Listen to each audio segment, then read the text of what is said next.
The following message is not intended to offend anyone. If anyone who is watching this message is offended, I sincerely apologize to you, to your friends, your family, and anyone else who may be offended by the offensive message that you think is offensive. Week 3 is in the books. The Guru here, and it's Guru time! Time for us to tell you what's going to happen this year. Who's going to win?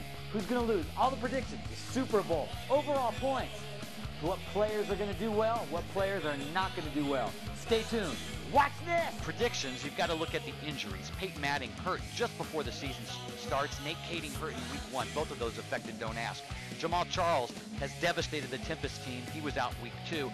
And then in week 3, Kenny Britt really hurt the Giants. He's now out for the year as well. Now let's look at the top picks in the draft. Jermichael Finley for Don't Ask in the 2nd round. Cam Newton in the the 3rd or 4th round that he came out for the Cowboys. He's proven that he's for real. But our top pick in the draft, the very last pick of the draft, Ryan Fitzpatrick. Now let's look at the worst picks in the draft. Well, Ocho Cinco may have not been a bad spot where he was taken, but he's done nothing. He's in danger to be waived. Danny Amendola in the 2nd was just a horrible pick, but the worst pick, Lee Evans in the 2nd, he's proven to be a real disaster as well. And now let's look at who's going to win the MVP. Well, Tom Brady, he looks fantastic to start the year. He's on career numbers. Calvin Johnson, just amazing. Both those guys on the same winning point roster. Darren McFadden, he looks like a super stud, definitely. And of course, this little guy here on the Eagles, oh, there's Arian Foster, last year's MVP. And of course, here's the Eagles running back right here.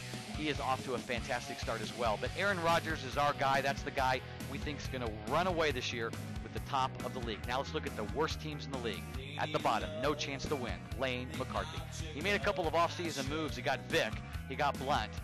He was able to protect Steve Smith, and he's off to a surprise start. But this team is just way too thin, and we don't give them any chance in hell. In 11th place coming in is the Tempest with Jennings. He's got a solid guy right there, but he's relying on a couple of Detroit guys like Best and Stafford to carry his team. And of course, losing Jamal Charles has really crippled his hopes. I don't know if this team has got enough to really make a run this year. Jamal Charles out for the year is critical. And now let's look at our 10th place team, Vente. Well, he had a great week this past week, and he's got some decent guys on his roster like Roethlisberger and Jackson, Felix Jones.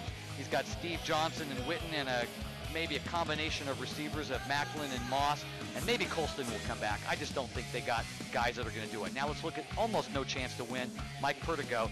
He had the number 1 pick in the draft. He did well there. He's got a decent quarterback with Matt Schaub. Not too bad. D'Angelo at running back looks like a disaster, but he did draft Tim Hightower, and he looks really good. Charles Johnson is off to Chris Johnson off to a horrible start, but we know this guy is capable of big things. He does have Tony Gonzalez, probably the best tight end ever in football history, but I just don't think the microwaves have got enough. And now, Mike Zulu, the Giants. Well, losing Britt was a disaster, of course. Hartley now is kicker out for the year. Antonio Gates has yet to really take the field. I mean, he's really had injury after injury, but he still has Drew Brees, probably the 2nd best point getter in the league behind Rodgers.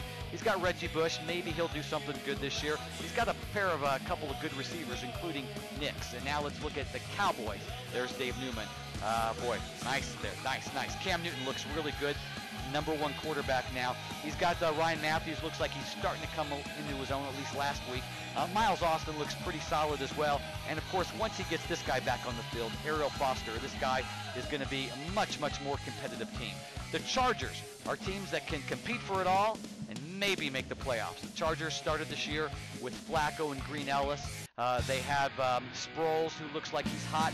Reggie Wayne without a good quarterback to throw to. I don't know what he's got there, but he's got 2 super players. Ray Weiss is fantastic. He's going to have a top year.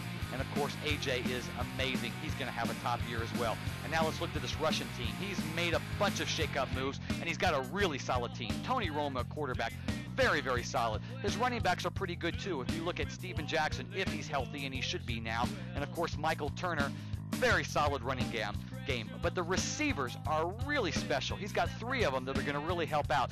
DJ, drafted in the 1st round, traded to number 1 for. Des Bryant and Vincent Jackson, he got from Don't Ask during the offseason.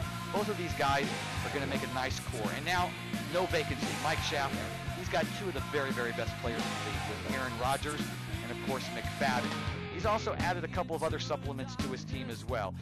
He has that Gronkowski, that tight end of New England, and as long as Aaron Hernandez is out, this guy is a beast, and he was able to get Bo in the first round as well. He's also got Fitzpatrick, but what can he do with him? He can't play two quarterbacks. And now let's look at the three teams that should compete for it all.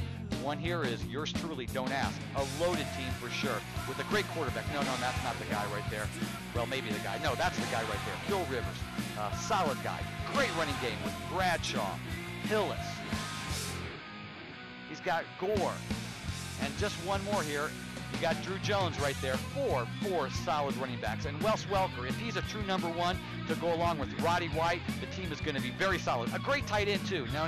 Well, he's got that guy on the bench. Maybe he'll come around. But this guy right here, Finley, he looks like a super stud. A very loaded roster. Genius I am. The Eagles look pretty tough, and that's why we've got them in the second slot here. Their quarterback situation is a little sketchy with Cole and Eli Manning, but the running backs are really strong. He's got McCoy, and that guy looks like he's going to have a monster year. And he's got Mendenhall, off to a slow start, but we have faith. He's also got a wonderful receiving core with Mike Williams, Mike Wallace, and Fitzgerald. Three really super solid receivers. He has a good tight end in Aaron Hernandez if he stays healthy. We think he'll come back and do good things this year. But our number one team, the team that's going to win it all, Winning Points. Now, Winning Points is not deep, but he's got an incredible running game. AP on one side, Matt Forte on the other. Nobody has a better tandem than that. He's also got a pretty solid receiving core, a bunch of secondary guys, but Calvin Johnson, yes, Calvin Johnson is truly an amazing and gifted receiver. And he's also got Tom Brady. Maybe the best quarterback in the league, I don't know, but he's off to career numbers. We think Winning Points is going to win it all. Well, that's our wrap-up. Remember, these are predictions. There's an opinion here. If you don't like it, too bad.